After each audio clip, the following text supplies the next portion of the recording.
हवा हूँ बसंती हवा हूँ। ओ तुम लोग आ गए। तो भाई लोग कैसे हो, कैसी चल रही तुम्हारी जिंदगी? एकदम झकास। तो यार आज हम लोग पढ़ने वाले हैं विंड पोम के बारे में, जिसे लिखने वाले शख्स का नाम है सुब्रमण्या भारती। ये पोयम यार ओरिजिनली तमिल में लिखा गया था, लेकिन फिर बाद में A.K. रामानुजन ने इसे इंग्लिश में ट्रांसलेट किया। और इन्हीं भाई साहब का देन है कि आज हम इस विंड पोम को पढ़ने वाले हैं, क्योंकि अगर ये तमिल में लिखी होती तो हमें कुछ समझ में ही नहीं आता। मजाक को साइड में रखते हैं और सीरियस बातों पे आते हैं। विंड को ना यार यहाँ पर प्रॉब्लम से रिलेट किया गया है। Wind is equal to problem. वो कैसे, वो तुम्हें आगे पता चलेगा। पोएट कहते हैं कि ए हवा तू बहुत धीरे से आना, बहुत ही सॉफ्टली आना, किसी भी विंडोज को झंझोरना मत, जो पेपर रखे हैं उसे फरफराना मत, जो बुक्स रखी है उसे गिराना मत। पोएट ये सारी चीज विंड से कह रहे हैं, हवा से कह रहे हैं कि तू धीरे से आना, ठीक है। लेकिन यार हवा तो अपनी मनमौजी करती है, उसको जो दिल में आता वो करती है। पोएट की बातें नहीं सुनती, वो बहुत तेजी से आती है। अब देख, जब तू तेज आई तो तूने क्या किया? तूने सारे चीजों को गिरा दिया, जो बुक्स में पेपर थे उन सबको तूने फाड़ दिया। जब तू तेज आई तो साथ साथ तू बारिश भी लेकर आई। ए हवा तू ना बहुत चालाक है, तू कमजोर चीजों का ना मजाक बनाती है। वीकलिंग्स का मतलब है वीक थिंग्स, जो कमजोर चीजें होती है ना वो।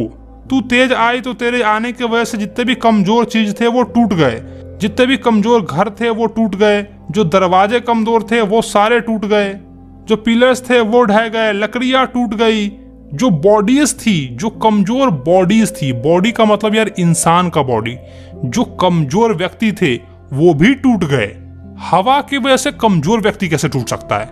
हवा इज इक्वल टू प्रॉब्लम, मैंने तुमको शुरू में कहा था।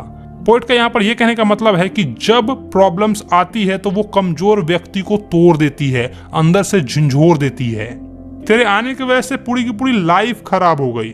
यानी कि जब प्रॉब्लम आती है तो कमजोर व्यक्ति की लाइफ को बर्बाद कर देती है।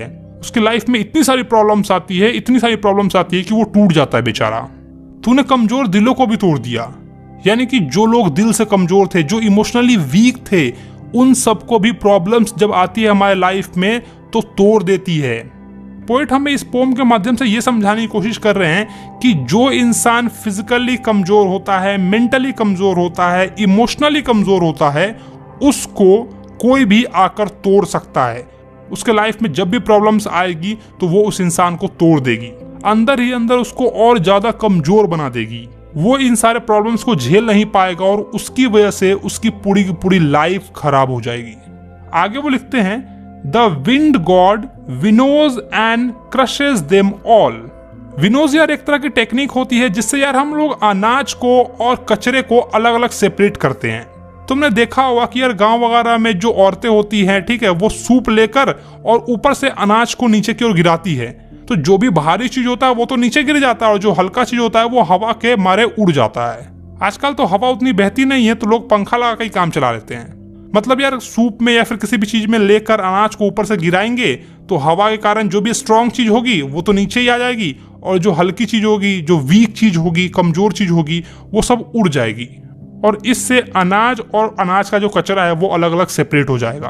तो इस लाइन से पोएट हमें ये समझाने की कोशिश कर रहे हैं कि जो हवा के देवता हैं, जो पवन देव हैं, वो सारे कमजोर चीजों को अलग फेंक देते हैं और जो स्ट्रांग चीज है उसको ही रखते हैं। जैसा तुम कहोगे वो वैसा बिल्कुल भी नहीं करेंगे। तो इसीलिए let's bring the strong homes. आओ चलकर हम लोग मजबूत घर बनाते हैं जिसका हवा कुछ भी बिगाड़ ना सके। अगर तुम कमजोर हो तो अपने आप को स्ट्रांग बनाओ। अगर तुम फिजिकली कमजोर हो, मेंटली कमजोर हो, तो उस चीज पे काम करो और अपने आप को स्ट्रांग बनाओ, वरना कोई भी इंसान आएगा और तुम्हारी जिंदगी के साथ खेल कर चला जाएगा।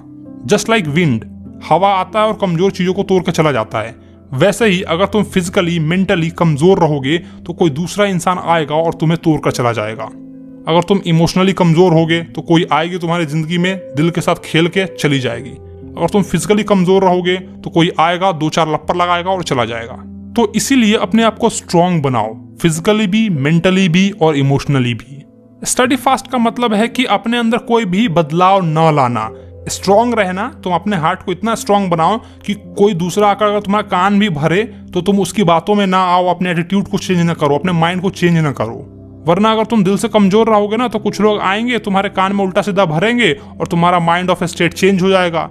मान लो तुम दो दोस्त हो, तुम्हारी अच्छी दोस्ती है, तो कोई दूसरा बंदा आएगा तुम्हारे कान में उसके बारे में उल्टा सीधा भरेगा, और अगर तुम दिल से कमजोर रहोगे तो उसकी बातों में आ जाओगे और अपने दोस्त से गद्दारी कर बैठोगे, मतलब उस पर गुस्सा कर बैठोगे। गद्दारी तो नहीं करोगे, गुस्सा कर बैठोगे।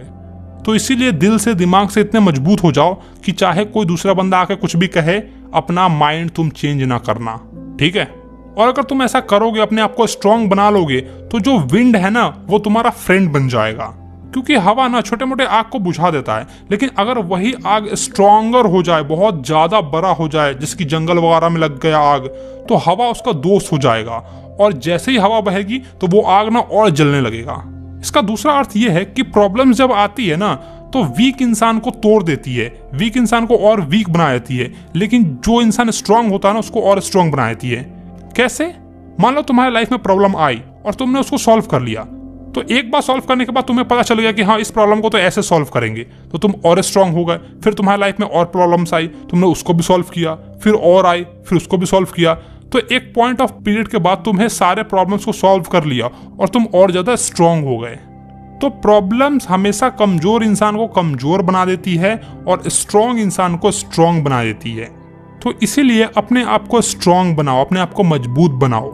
इस पोम में पोएट साहब ना विंड का एग्जाम्पल लेके हमें ये सारी चीजें समझाने की कोशिश कर रहे हैं कि लाइफ में प्रॉब्लम्स आएगी, जैसे हवा आती है वैसे प्रॉब्लम्स भी आएगी, और हवा अगर धीरे से आई, सॉफ्टली आई, तो वो तुम्हारा कुछ नहीं बिगाड़ेगी। लेकिन अगर वही ज्यादा भयंकर हवा आ गई, प्रॉब्लम्स अगर ज्यादा आ गई तुम्हारी लाइफ में, तो वो तुम्हें डिस्ट्रॉय कर देगी। तुम अंदर ही अंदर बहुत ज्यादा परेशान हो जाओगे। और अगर तुम स्ट्रांग रहे तो हवा तुम्हारा दोस्त बन जाएगा, मतलब कि प्रॉब्लम्स तुम्हारा दोस्त बन जाएगा। तुम प्रॉब्लम्स को सॉल्व करोगे और स्ट्रांग हो जाओगे, फिर प्रॉब्लम्स आएगी उसको भी सॉल्व करोगे और स्ट्रांग हो जाओगे। तो बस यार पोम यहीं पे खत्म हो गई। बाकी हम लोग यार पोएट्रिक डिवाइसेस देख लेते हैं कि इसमें कौन कौन से पोएट्रिक डिवाइसेस हैं। पहला है एनाफोरा। एनाफोरा मतलब जो चीजें बार बार रिपीट कर रही है, जैसे कि don't don't don't bar bar repeat कर रही है, यू यू यू ये भी रिपीट कर रही है। दूसरा है पर्सोनिफिकेशन। पर्सोनिफिकेशन मतलब यार जो ह्यूमन लाइफ से कंपेयर की जाती है। विंड को हमारे ह्यूमन लाइफ से कंपेयर किया गया है। देखो विंड को ना यू कहा गया है, ये देखो यहाँ पर यू यू यू कहा गया है। अब नॉन लिविंग थिंग्स को हम लोग यू तो नहीं कहते यार, लिविंग थिंग्स को यू कहते हैं, इसीलिए यहाँ पर पर्सोनिफिकेशन यूज हुआ है। तीसरा है रेपिटेशन। क्रम्बलिंग क्रम्बलिंग क्रम्बलिंग बार बार रिपीट हो रहा है। चौथा है सिंबलाइजिंग। किसी एक चीज को सिंबलाइज किया गया है। विंड को प्रॉब्लम से सिंबलाइज किया गया है। पांचवा है एलिट्रेशन। दो वर्ड्स का प्रोनाउंसिएशन सेम सेम, जैसे कि विंड विनोज। तो बस खत्म हो गई पोयम। वीडियो अच्छा लगा तो वीडियो को लाइक करो, अपने भाई के चैनल को अब तक सब्सक्राइब नहीं किया तो क्या कर रहे हो यार, चैनल को सब्सक्राइब मारो।